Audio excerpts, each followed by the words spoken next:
तुम्हारी जिंदगी में कुछ मुश्किलें आए तो तुम ना सिर्फ उन मुश्किलों का डट करके सामना करो बल्कि अपनी जिंदगी को ही बदल दो। एक बार एक लड़की ने एक एंट्रेंस एग्जामिनेशन को क्रैक करने की बहुत कोशिश करी, बहुत मेहनत करी, लेकिन उसके बाद भी वो उसको क्रैक नहीं कर पाई, जिसकी वजह से वो अंदर से पूरी तरह से टूट गई, बहुत परेशान रहने लग गई, दुखी रहने लग गई।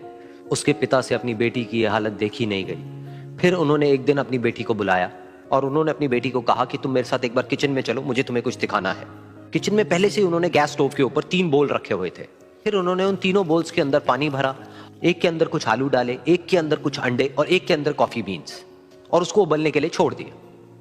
उसके बाद में 5 मिनट हो गए, 10 मिनट हो गए, 20 मिनट हो गए, और वो वहां पर खड़े रहे अपनी बेटी के साथ में और उसको देखते रहे।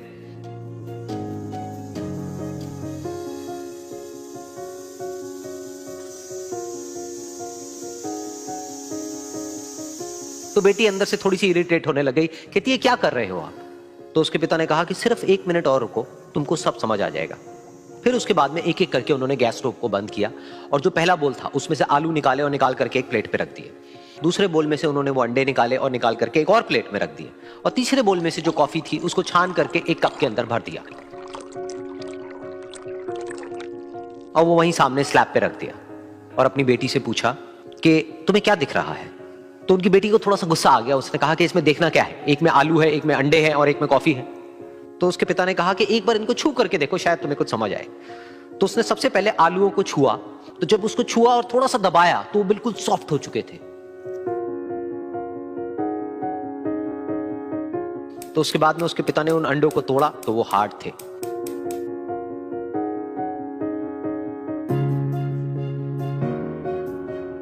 और फिर उसके पिता ने वो कॉफी वाला कप उठाया और अपनी बेटी को कहा कि एक बार इसको सूंघ करके देखो।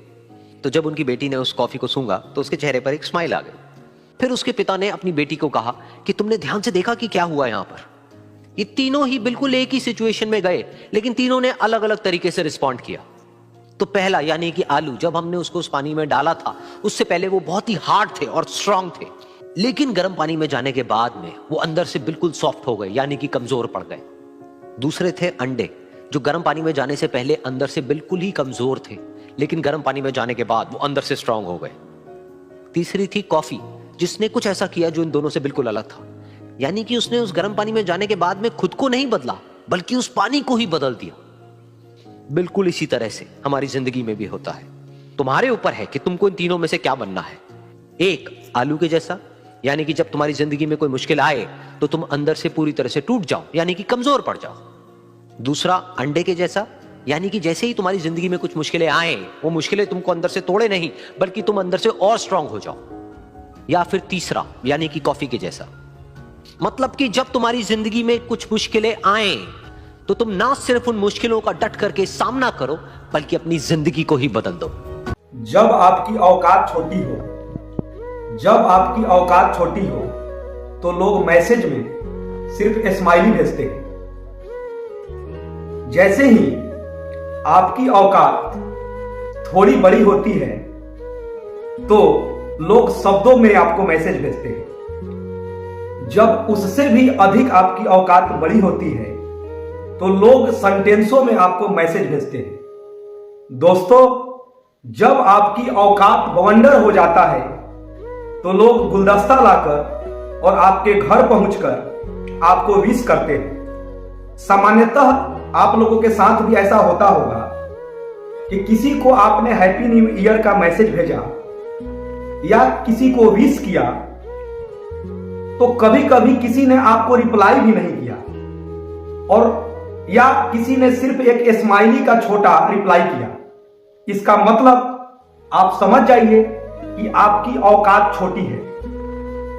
दोस्तों, कड़ी मेहनत, ऊंची सोच और पक्का इरादा के बल पर अपनी औकात को बढ़ाया जा सकता है।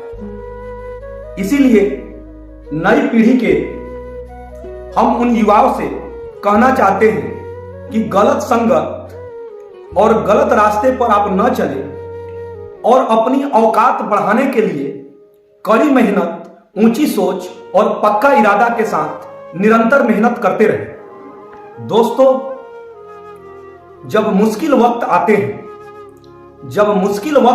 हैं तो आप सामान्यतः देखते होंगे कि मुश्किल वक्त मजबूत इंसान पैदा करता है और मजबूत इंसान आसान वक्त लेकर आता है।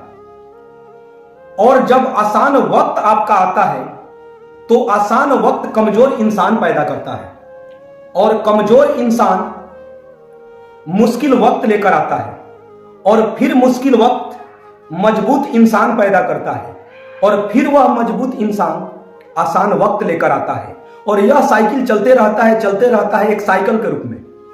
इसीलिए आप मुश्किल दिनों से, मुश्किल वक्त से न भागे और उससे आप लड़े, उससे आप संघर्ष करें और ईश्वर से आप प्रार्थना करें कि आपको संघर्ष मिले। बस उनसे यह विनती करें कि उस संघर्ष से लड़ने की हमें क्षमता दें, हमें बुद्धि दें, हमें शक्ति दें। दोस्तों, आप सभी देखते होंगे कि सफलता का मापदंड क्या होता है। सामान्यतः आप देखते होंगे कि सफलता के लिए भूख का होना जरूरी है। जो इंसान भूखा होता है तो वह रोटी की व्यवस्था कहीं ना कहीं से वह कर ही लेता है, लेकिन जिसके घर में रोटियों की लाइन लगी है, उसे बैठे बैठे बिना मेहनत किए हुए उसे यह पता नहीं चल रहा है कि रोटी कहां से आ रहा है। मतलब है कि किसी के पिता ने कड़ी मेहनत, ऊंची सोच और पक्का इरादा के बल पर संघर्ष करके एक बड़ा अंपायर खड़ा कर दिया। और सामान्यतः आप देखते होंगे कि जिन बच्चों को संघर्ष करने का मौका न मिला और सारी चीजें सुख में वह पले, तो वह देखते होंगे कि बहुत सारे ऐसे उदाहरण हैं कि पिता के बने बनाए साम्राज्य को वह डुबा देते हैं। इसीलिए भूख का होना जरूरी है, संघर्ष का होना जरूरी है। और आपके पास यदि भूख होगा, वो जज्बा होगा, तो आप जरूर है कि आप मेहनत करके उस बुलंदियों को आप पा सकते हैं कि जुगों जुगों तक आपको लोग याद करेंगे। और वही फिर बात आ गई औकात की बात, कि आप अपनी औकात को ऐसा बनाएं कि आपको इज्जत, मान, सम्मान, शोहरत सब मिले। इसीलिए मैं कहता हूं कि जीतने वाले छोड़ते नहीं और छोड़ने वाले जीतते नहीं, क्योंकि हार और जीत के बीच के फासले बड़े होते हैं, परंतु नामुमकिन नहीं। Thank you.